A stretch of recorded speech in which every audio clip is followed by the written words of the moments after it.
Bom cambada, o fim do mundo não começa quando a primeira bomba cai. Começa quando o relógio finalmente para de avançar. Porque a verdade é que ninguém tem medo da morte. Nós temos medo da contagem regressiva. Tememos o instante em que percebemos que o tempo acabou e não existe mais nada que possamos fazer para impedir o inevitável. Mas existe algo ainda mais assustador. E se essa contagem regressiva começasse com a morte de um comediante? Porque foi exatamente assim que o fim do mundo começou. E então sobra apenas uma pergunta. Por quê? Por que deixamos isso acontecer? Por que ninguém pediu? Por que Deus deixou isso acontecer?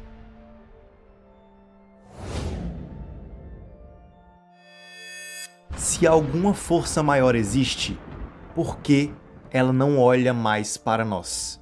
E se ela olha, por que não interfere? E mesmo que essa força maior não exista, por que aqueles que diziam vigiar tudo também não fizeram nada?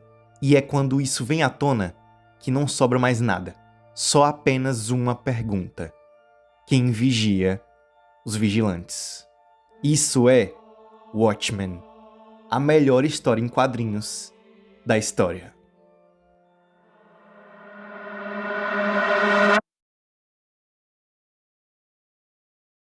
Em 1986, a indústria dos quadrinhos mudou para sempre, porque dois autores decidiram levar os quadrinhos a um lugar onde eles raramente haviam estado antes.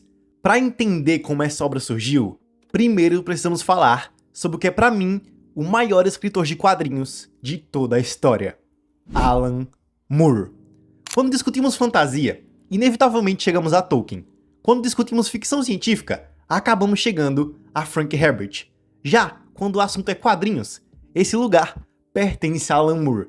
Para mim, ele continua sendo o maior escritor da história da mídia, porque poucos autores compreenderam tão profundamente o funcionamento interno de quadrinhos como ele. O Moore não escrevia apenas personagens ou diálogos, ele escrevia relações entre imagens, ritmo de leitura, construção simbólica e arquitetura narrativa. Suas histórias eram montadas através de paralelismo visual, recorrência imagética, simetria estrutural, foreshadowing gráfico e múltiplas camadas de subtexto coexistindo dentro da mesma página. A leitura acontecia na superfície, mas o significado quase sempre estava escondido alguns níveis abaixo. Ele é simplesmente um gênio nisso tudo. E existe ainda outro detalhe fundamental para entender o nascimento do maior e melhor quadrinho da história.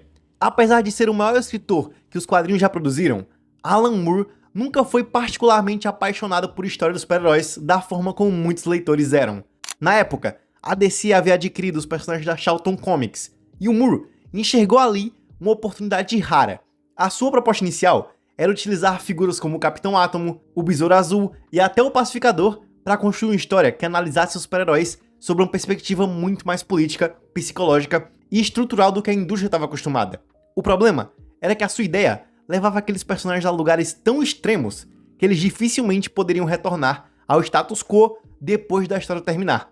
A solução foi criar equivalentes originais inspirados neles, preservando os conceitos centrais, enquanto ganhava liberdade para demonstrar, reconstruir e examinar cada peça que sustentava o gênero. Watchmen nasceu desse impulso, não de uma celebração dos super-heróis, mas de uma investigação.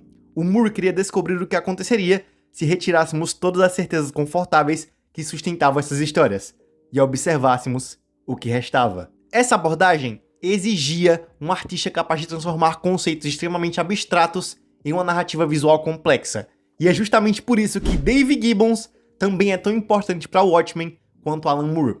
Boa parte da genialidade da obra nasce da forma como ambos compreendiam a linguagem dos quadrinhos. O Gibbons possui um domínio impressionante sobre composição de página, hierarquia visual, controle de foco, continuidade espacial e fluxo ocular. O famoso grid de 9 painéis se tornou um dos elementos mais celebrados da obra porque permitiu um controle quase cirúrgico sobre a experiência do leitor. A percepção temporal podia ser acelerada ou desacelerada sem que a estrutura da página fosse alterada. Informações podiam ser escondidas em segundo plano, elementos visuais poderiam atravessar capítulos inteiros funcionando como motivos recorrentes, objetos aparentemente insignificantes se transformavam em peças fundamentais da narrativa dezenas de páginas depois. Quanto mais você lê o Watchmen, mais percebe que sua construção formal se aproxima de uma engrenagem do que uma história tradicional. E é aqui que a parceria entre Moore e Gibbons se torna algo muito especial. Eles estavam explorando os limites da narrativa sequencial como uma linguagem artística. Cada painel conversa com outro, cada símbolo retorna em um contexto diferente, cada capítulo dialoga silenciosamente com os anteriores. O leitor não acompanha apenas acontecimentos, ele participa de uma estrutura cuidadosamente construída para gerar significado através da própria forma. Poucas obras na história dos quadrinhos alcançaram esse nível de controle formal, e nenhum conseguiu combinar essa sofisticação técnica com uma história tão poderosa quanto Watchmen. O resultado desse encontro foi simplesmente o melhor quadrinho da história. E o mais curioso é que uma obra construída com tamanha precisão começa de maneira absurdamente simples. Um homem cai de uma janela, e ninguém imagina que aquele corpo espalhado na calçada pode estar conectado ao fim do mundo. O Watchmen começa com um mistério. Em um universo onde vigilantes mascarados já caminharam pelas ruas, onde a política mundial foi alterada pela existência de um único super-ser, e onde a humanidade vive sob a sombra constante de uma guerra nuclear, seria natural imaginar que a grande história dessa obra começasse com um evento grandioso, talvez uma invasão ou um atentado. Mas não. Ela começa com algo muito mais simples. Um homem encontrado morto após cair da janela de seu apartamento. E é justamente dessa simplicidade que nasce a trama investigativa mais fascinante que eu já encontrei em qualquer mídia. Uma das coisas que mais me impressionam em Watchmen é a forma como Alan Moore manipula a percepção do leitor. Em narratologia, existe um conceito chamado gestão informacional da narrativa. A ideia de controlar não apenas o que o leitor sabe, mas principalmente quando ele percebe aquilo que sabe. E poucas obras fazem isso tão bem quanto Watchmen. O Moore construiu uma narrativa onde o leitor recebe constantemente as peças corretas do quebra-cabeça, mas é induzido a organizá-las da maneira errada. O resultado é simplesmente fascinante. A obra não engana você, ela apenas compreende perfeitamente como sua atenção funciona. Esse é um dos aspectos mais impressionantes da construção do quadrinho. A investigação não funciona apenas no nível do roteiro, ela está incorporada à própria linguagem dos quadrinhos. E o mais brilhante é que a investigação nunca permanece apenas investigação. A morte daquele homem se transforma em algo muito maior. Aos poucos, a narrativa começa a conectar personagens, eventos e acontecimentos que inicialmente pareciam independentes. O que surge primeiro como a suspeita de um possível assassinato de vigilantes, rapidamente evolui para uma rede de conspirações que atravessa continentes, governos, corporações e praticamente todos os núcleos narrativos da história. Cada nova descoberta torna o cenário mais inquietante. Cada resposta gera perguntas ainda mais desconfortáveis. Existe uma sensação constante de que alguma coisa está profundamente errada naquele mundo, e de que os personagens estão apenas observando a superfície de um problema muito maior. Nesse processo, o Moore faz algo extremamente inteligente. Enquanto o leitor acompanha a investigação, ele começa a apresentar peças fundamentais daquele universo sem jamais interromper o ritmo da trama. Existe um homem que enxerga o tempo de uma forma completamente diferente da nossa. Existe um vigilante cuja visão de mundo é tão radical quanto perturbadora. Existe alguém considerado o homem mais inteligente do planeta. Existem heróis, aposentados, pessoas quebradas pelo passado, e indivíduos tentando encontrar sentido em um mundo que parece caminhar lentamente para o colapso. Todos eles orbitam o mesmo mistério, mas cada um carrega perguntas próprias, conflitos próprios e formas muito diferentes de enxergar a própria realidade. E talvez seja justamente por isso que o Watchmen se torna tão difícil de largar depois que você começa a ler. Porque antes de ser uma obra sobre filosofia, política, existencialismo ou relações de poder, ela funciona como um mecanismo de suspense perfeito. Você vira as páginas porque quer entender o que aconteceu. Depois, porque quer entender por que aquilo aconteceu. E quando percebe, já está completamente mergulhado em discussões sobre moralidade, determinismo, niilismo, responsabilidade política, vigilância, identidade e a própria condição humana. Só que existe um detalhe muito importante. Por mais brilhante que seja o mistério, Watchmen não seria lembrada como o melhor quadrinho da história apenas por causa dele. A verdade é que a investigação funciona porque existe algo ainda mais fascinante do outro lado dela. Pessoas, personagens. Alguns dos personagens mais complexos, contraditórios, perturbadores e humanos que os quadrinhos já produziram. E é justamente neles que essa história encontra sua verdadeira força. A identidade do homem cuja morte coloca toda a trama em movimento é Edward Blake, o comediante. E talvez não exista personagem melhor para iniciar essa história. Porque uma das primeiras coisas que o Watchmen faz é desmontar a imagem tradicional que temos de qualquer vigilante. Durante décadas antes de Watchmen, os quadrinhos ensinaram leitores a enxergar figuras mascaradas como símbolos de esperança, justiça e heroísmo. O Watchmen pega essa ideia, coloca uma lente de aumento sobre ela e pergunta algo muito mais simples. Que tipo de pessoa realmente escolheria vestir uma fantasia e sair às ruas para combater o crime? Edward Blake é uma das respostas mais perturbadoras que os quadrinhos já produziram. Ele participou de guerras, trabalhou para governos, testemunhou atrocidades e passou a vida inteira observando a humanidade em seus momentos mais violentos. O resultado disso não foi sabedoria, nem sequer compaixão, foi cinismo. O Blake olha para o mundo e enxerga uma piada cruel, uma espécie de espetáculo absurdo onde pessoas fingem ser melhores do que realmente são. O motivo pelo qual ele se chama comediante não tem nada a ver com humor, tem a ver com desprezo. Ele acredita que toda a civilização é uma grande piada de mau gosto. E o mais assustador é que, perto do fim da vida, alguma coisa consegue assustá-lo. Algo faz um homem que sobreviveu a isso tudo entrar em pânico. E é justamente essa contradição que chama a atenção de Rorschach. Se existe algo perto de um protagonista desse mistério, provavelmente é ele. Walter Kovacs é um personagem fascinante porque representa o extremamente oposto do comediante. Enquanto Blake acredita que nada possui significado, o Rorschach acredita que tudo possui significado absoluto. Seu senso de moralidade não admite concessões, zonas cinzentas ou relativizações. Para ele, o mundo é dividido entre certo e errado, bem e mal. O problema é que o mundo real não funciona dessa maneira. E conforme a história avança, o Moore utiliza o Rorschach para discutir os limites da moral absoluta. Ele é corajoso, determinado e incorruptível na cabeça dele. Mas também, fora dessa superfície, ele é paranoico, obsessivo e profundamente quebrado. O seu diário, que serve como um dos principais dispositivos narrativos da obra, nos conduz por uma investigação cada vez mais inquietante, enquanto a cidade ao seu redor parece afundar lentamente em decadência moral. A busca pela verdade acaba levando ele até antigos companheiros de geração, entre eles o Dan e a Laurie. E é curioso como Moore utiliza os dois para mostrar um lado completamente diferente daquele universo, porque eles são provavelmente os personagens mais humanos de toda a obra. Eles não possuem convicções inabaláveis como Rorschach e não possuem o cinismo destrutivo do comediante. Eles não possuem nem sequer uma inteligência sobre-humana ou poderes divinos. São apenas pessoas tentando encontrar algum sentido para suas próprias vidas, depois do fim de uma era. Grande parte de Watchmen fala sobre memória e envelhecimento, sobre a distância entre quem fomos e quem nos tornamos. E nenhum personagem carrega esse tema com mais força do que o Dan. Existe uma melancolia constante em sua trajetória. Laurie, por outro lado, funciona como uma ponte entre diferentes gerações e diferentes visões de mundo, carregando conflitos familiares, emocionais e identitários que se tornam cada vez mais importantes conforme a narrativa avança. Mas enquanto todos esses personagens tentam compreender o que está acontecendo, existe alguém que parece estar sempre vários passos à frente. Adrian Veidt, Ozymandias. Considerado o homem mais inteligente do planeta, Veidt é uma das construções mais brilhantes de Alan Moore porque ele representa algo raro dentro da ficção. Um personagem cuja inteligência realmente parece inteligência. Em muitas histórias, gênios são descritos como gênios. Em Watchmen, você sente isso. Cada diálogo, cada decisão e cada movimento do Veidt transmite a sensação de alguém operando em escala em que os outros personagens simplesmente não conseguem acompanhar. A sua presença atravessa a narrativa inteira como uma sombra silenciosa, sempre associada a temas como progresso, poder, legado e controle. Mas mesmo Ozymandias não é o personagem mais fascinante da obra.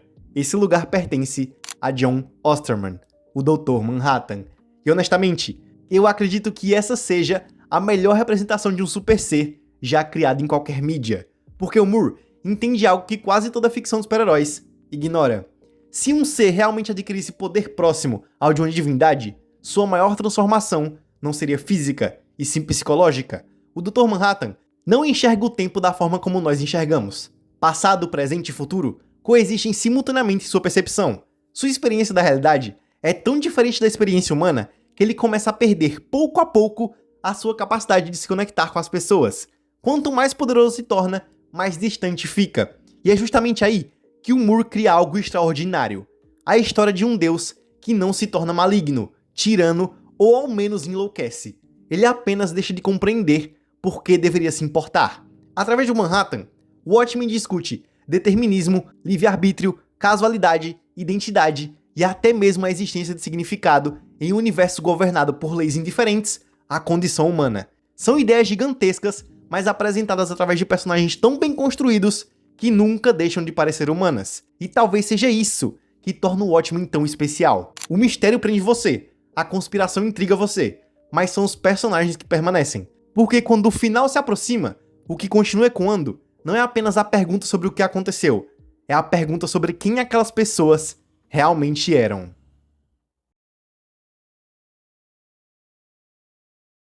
Conforme o Watchmen se aproxima da sua conclusão, uma coisa começa a ficar evidente.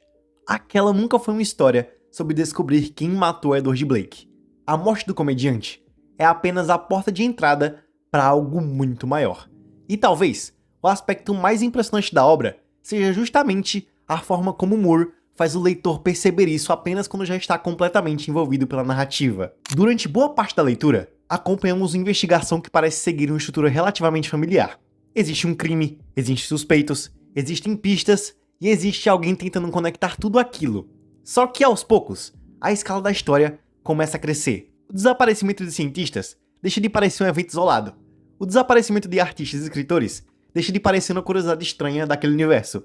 As notícias constantes sobre a escala das tensões entre Estados Unidos e União Soviética deixam de funcionar apenas como pano de fundo. Tudo começa a apontar para uma direção comum. O fascinante é que Moore jamais esconde isso do leitor. Quando você retorna para a segunda leitura, percebe que a obra inteira já estava diante dos seus olhos desde o início. As peças sempre estiveram posicionadas no tabuleiro. O que muda não é a informação disponível, mas a forma como ela é interpretada. E é assim que o leitor percebe que esteve sempre observando um plano gigantesco sendo construído durante toda a obra, sem jamais compreender completamente a sua dimensão. E quando finalmente chegamos à revelação envolvendo Ozymandias, Watchmen executa uma das decisões narrativas mais ousadas da história dos quadrinhos. Durante décadas, os leitores foram treinados a esperar uma estrutura muito específica. O herói descobre o plano do vilão, corre contra o tempo e consegue impedir a catástrofe no último instante. A tensão nasce da dúvida como aquilo será evitado. Em Watchmen, a pergunta desaparece completamente. Quando os protagonistas chegam a Adrian, o plano já foi executado. Não existe mais cidade para salvar. Não existe uma máquina para desligar. Não existe uma bomba aguardando desativação. Milhões de pessoas morrem. A tragédia já aconteceu. A narrativa retira dos personagens a possibilidade de agir. E ao fazer isso, transforma o conflito de ação em um conflito moral. É justamente nesse momento que o Watchmen passa de ser apenas uma história de super-heróis e mistério e passa a operar em outro nível. Porque o problema já não é impedir Adrian Veidt. O problema é compreendê-lo. Ozymandias realiza um ato absolutamente monstruoso. Ele manipula pessoas, sequestra indivíduos, destrói vidas e produz deliberadamente uma tragédia capaz de matar milhões. Nenhuma interpretação honesta da obra pode ignorar isso. Ao mesmo tempo, existe um elemento profundamente desconfortável em sua decisão. Ela produz exatamente o resultado que ele esperava. A ameaça da guerra nuclear desaparece. As superpotências recuam. O planeta recebe uma oportunidade concreta de sobreviver. E é essa combinação que torna o final tão difícil de analisar. Se seu plano fracassasse, a discussão seria simples. Mas ele funciona. O resultado é a decisão ética mais fascinante já colocada dentro de uma narrativa popular. O Veidt adota uma lógica utilitarista extrema. A ideia de que uma tragédia localizada pode ser justificada caso evite uma tragédia maior. Em termos puramente matemáticos, a sua conclusão parece muito racional. Sacrificar milhões para salvar bilhões. Mas o Moore compreende perfeitamente que o problema não está na matemática. O problema está em quem realiza o cálculo. Porque o plano do Ozymandias exige que um único homem decida sozinho o destino da humanidade inteira. Exige que alguém se coloque acima de governos, instituições, sociedades e indivíduos. Exige uma confiança absoluta na própria capacidade de julgamento. É por isso que o plano não nasce apenas de inteligência. Ele nasce também de ego, de uma convicção quase messiânica de que apenas ele é capaz de enxergar a solução correta para um problema que ninguém mais consegue resolver. E a resposta do Rorschach a isso torna tudo ainda mais complexo. Ao longo da obra inteira, vemos um personagem profundamente problemático. A sua visão de mundo é marcada por paranoia, radicalismo e uma necessidade obsessiva de dividir a realidade entre certo e errado. Em muitos momentos, ele demonstra admiração por figuras absolutamente desprezíveis e interpreta questões sociais através de filtros extremamente distorcidos. No entanto, quando chega um momento decisivo, ele se torna a única pessoa incapaz de aceitar a mentira construída por Ozymandias. Não porque seja moralmente superior aos outros personagens, mas porque sua própria estrutura psicológica torna essa escolha impossível. Para ele, a verdade continua sendo verdade, mesmo quando produz consequências terríveis. E essa posição é tão difícil de refutar quanto a própria posição do Veidt, porque uma paz construída sobre uma mentira e sobre milhões de cadáveres continua sendo uma mentira construída sobre milhões de cadáveres. Dr. Manhattan adiciona ainda outra camada a esse conflito. Diferente dos outros dois, ele não está preso às mesmas preocupações humanas. A sua percepção temporal altera completamente a sua relação com a realidade. Ao longo da obra, observamos alguém que lentamente perde a capacidade de enxergar o mundo da mesma forma que as pessoas comuns.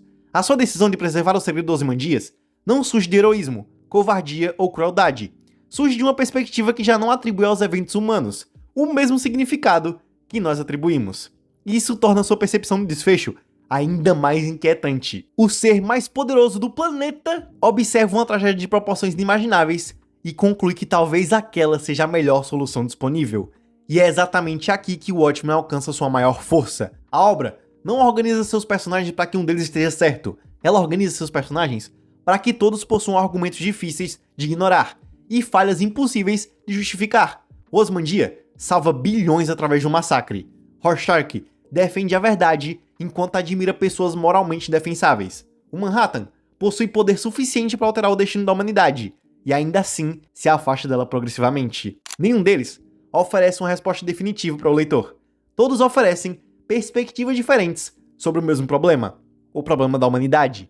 E isso é o que torna o final tão inesgotável. A obra não encerra o debate, ela transfere o debate para quem está lendo. Décadas depois, leitores continuam discutindo se Veidt estava certo, continuam discutindo se o Rorschach deveria ter cedido, continuam discutindo se o Manhattan agiu corretamente. E talvez a razão para isso seja simples.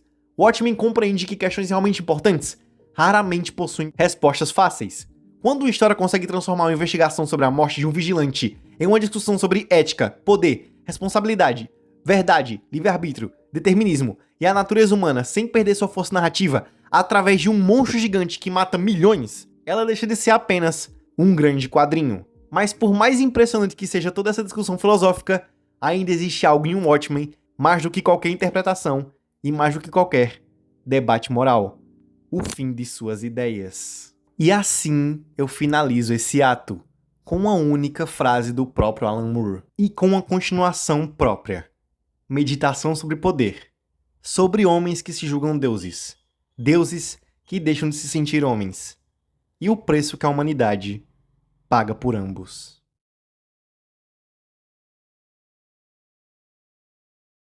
Quando eu penso em Watchmen, o que mais me impressiona não é seu mistério, seus personagens, ou sequer o seu final, que é um dos melhores que eu já vi na minha vida inteira. O que mais me impressiona é a facilidade quase absurda com que essa obra transita entre gêneros, temas e ideias sem jamais perder sua identidade.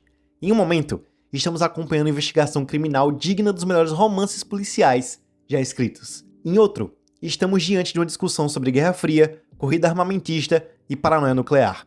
Pouco depois, a narrativa mergulha em questões sobre determinismo, livre-arbítrio, moralidade, identidade, poder e responsabilidade. E quando percebemos, já estamos observando algo muito assustador através de um horror cósmico. A simples existência do Dr. Manhattan transforma a obra em algo muito maior do que uma história de super-heróis. Pela primeira vez, alguém explora de forma verdadeiramente séria o impacto psicológico, filosófico e existencial da existência de um ser próximo de uma divindade no mundo real. Mas talvez a maior conquista de Watchmen seja que nenhuma dessas discussões existe isoladamente. Tudo faz parte da mesma estrutura narrativa. Cada tema fortalece os personagens, cada personagem fortalece a trama, cada elemento da trama fortalece as reflexões filosóficas. É uma obra construída com um nível de precisão quase impossível de encontrar, não apenas nos quadrinhos, mas em qualquer forma de ficção. Os símbolos se conectam, os diálogos se conectam, as composições de páginas se conectam, os paralelos visuais se conectam, as narrativas secundárias se conectam e tudo existe por um motivo. Tudo possui uma função, tudo contribui para uma construção de experiência que continua revelando novas camadas, mesmo depois de inúmeras releituras. Por isso, eu considero Watchmen não apenas o maior quadrinho já feito, mas o melhor. Porque revolucionar uma indústria é algo que muitas obras conseguem fazer. O difícil é revolucionar uma indústria enquanto se aproxima da perfeição. Watchmen redefiniu o potencial narrativo dos quadrinhos, influenciou gerações inteiras de escritores, mudou a forma como personagens eram construídos e elevou o meio a um patamar raramente visto até então. Mas nada disso teria importância se a obra não fosse extraordinária por si só. E ela é. Seu final continua sendo um dos mais brilhantes já escritos, porque não encerra a discussão, ela o perpetua. Seus personagens continuam sendo alguns dos mais complexos da história da mídia, porque jamais se transformam em respostas simples. E sua narrativa continua sendo estudada porque demonstra uma compreensão da linguagem dos quadrinhos que poucos autores sequer chegaram perto de alcançar. Décadas se passaram desde sua publicação. Novos clássicos surgiram, obras extraordinárias foram escritas, e mesmo assim, Watchmen continua no patamar como o melhor quadrinho de toda a história. E não apenas como uma referência histórica, mas como um padrão dessa excelência, como uma obra que desafia leitores, desafia autores e desafia o próprio conceito do que uma história em quadrinhos pode ser. E talvez essa seja sua maior vitória. Não ter mudado os quadrinhos, não ter criado tendências, não ter inspirado gerações, mas continuar parecendo impossível de superar. Porque algumas histórias envelhecem, algumas histórias permanecem, e algumas poucas se tornam eternas. Watchmen pertence à última categoria. Bom, cambada, esse vídeo vai ficando por aqui. Eu espero muito que vocês tenham gostado. E se gostaram, por favor, deixem um like, se inscrevam no canal, ativem o sininho para não perder nenhum vídeo novo, comenta aí embaixo, hype esse vídeo e, por favor, compartilhe esse vídeo com seus amigos. Watchmen é uma das obras mais importantes da minha vida e é o meu quadrinho favorito. Esse vídeo era para ser o especial de 1 ano do canal, mas como era um vídeo muito complexo, eu não consegui terminar o roteiro a tempo. E infelizmente ele atrasou um pouquinho. Mas finalmente ele chegou e tá aqui esse especialzão pra vocês. Escrever esse vídeo foi estressante, narrar ele também, e editar tá sendo mais ainda. Mas eu sei que, como todos os outros vídeos do canal, no final sempre vai valer a pena. E caso você não me conheça, meu nome é Gabriel, mas você pode me chamar de Biel, Bibo, Gabi ou como você preferir. E esse aqui é meu canal. E já me segue lá no Instagram, tá? Eu posto reels diários e stories o tempo inteiro, sobre os vídeos e sobre vários outros assuntos que eu não posso abordar aqui no YouTube. Ah, e se você também quiser ajudar muito o canal mesmo e me ajudar a manter o meu sonho de ser youtuber vivo, se torna membro do canal. É apenas R$ 3,99 por mês e você ainda ganha recompensas muito legais, como ter seu nome no final de todos os vídeos, como tá aparecendo aí na tela agora o nome de todos os membros aqui do canal. Sério, isso faz uma diferença enorme, me ajuda demais e me motiva cada vez mais a trazer vídeos novos. Mas enfim, cambada, era só isso. Eu espero muito que vocês tenham gostado de novo. Muito obrigado novamente. Muito obrigado pela última vez. E como sempre, que a força esteja com vocês.